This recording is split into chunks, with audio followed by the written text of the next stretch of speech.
Hey there, welcome to the AIG Talent Scout Training.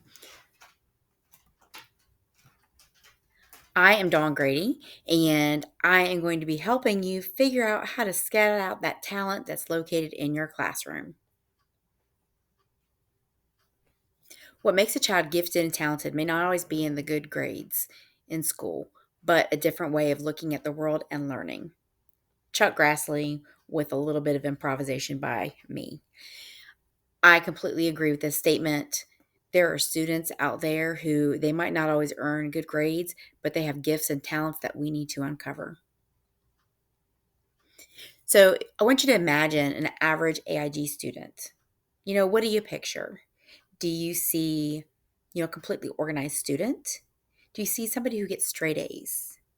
Do you see somebody who, I don't know, perhaps they do everything you ask them to do? So now you've got this average AIG student taking up space in your head. But what I really wonder is, are you thinking about a high achiever or are you actually thinking about gifted students?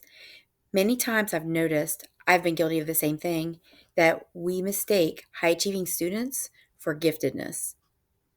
They have traits in common. Of course they do. You know, our high achievers, you know, they may have organizational skills already. They may be able to generate ideas. Maybe they're competitive. Maybe they need to learn organizational skills. But our high achievers, they work hard for what they get. They're at the top of the group. They get A's. They're motivated by grades. But many gifted and talented students, they're not motivated by grades. They really may need to learn those study skills because they have this innate ability. Whatever their area of giftedness is, like they just know it. Like it's their thing. They don't really have to work hard for it. They're beyond the group. They're not at the top of the group. So we need to be really cautious about when we're looking at our students. We need to be careful that we're not mistaking high achievers for gifted students. And we also need to be careful that we're not missing our gifted students because they're not high achievers. Who else is gifted? We have underrepresented populations in our AIG program. There are students that we're missing. So let's kind of pay attention to them as well. There's so many different types of norms. I actually did not realize this. Honestly, I thought, well, our district, we go ahead and we do the COGAT testing in third or fourth grade, and we just run straight through it, and that's really what we use. Well, there are national norms. There's nationally normed tests, and there are also local norms. So we have North Carolina has each district create their own plan. So we do have a local plan. But you can also go even further. You can dig down into school norms because each school has a different population of students. So maybe we need to look closely at who is pulling away significantly from their peers and outperforming them in an area of giftedness. And we can even dig down even further and look at group norms, even perhaps between our low and our high income students. Some non-traditional measures of giftedness that you might want to look into. There are response lessons. Project Spark and Project Wrap are two sites that you can look into and get some response lessons. There are universal screeners, and that would be screening everybody and then pulling out those top performers. Again, the local and group specific norms, those are things that we can use, but they're not traditional, but we can use them. And then gifted behaviors rating scale. And that might be a rating scale that helps you determine or differentiate between a high achieving student and a gifted student. While we're looking at these scores and these non-traditional assessments, we also need to understand the relationship between scores. So a student from a low-income family Perhaps they're only going to score a 70 to 75% percentile. But a student from a high income family, their score of a 90 to 95 percentile, those scores are equivalent. So it's very equal. The student from the high income family has more experiences and more opportunities, which is why the lower percentile from a low income family is equivalent to the 90 to 95 percentile from a higher income family. Factors that may disguise giftedness. There are factors such as environmental factors, cultural factors, and disabilities. So these students may display gifted behaviors, but they don't score high enough on the quantitative assessment. So, for example, the COGAP, but we still need to make sure that we are paying special attention to these. We need to make sure that we are not blinded by those socioeconomic differences or the difficulty of learning a new language while still remaining competent in the original language, or by letting giftedness be eclipsed by another exceptionality. We need to make sure that we are uncovering the talent and the giftedness that exists in our students that are in our class.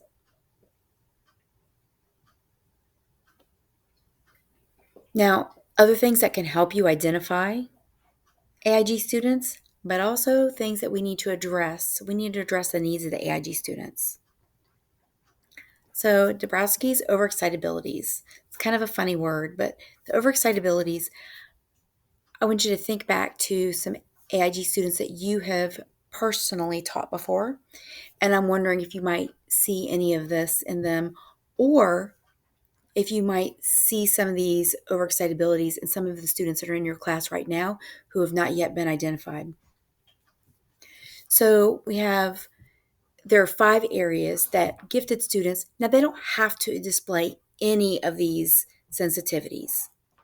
However, gifted students display these sensitivities on a higher, more frequent level than students that are not gifted. So there are psychomotor sensibilities, these overexcitabilities. They're always moving or they're talking. And for us, when we see them, we're all like, oh my gosh, please stop talking, please sit down.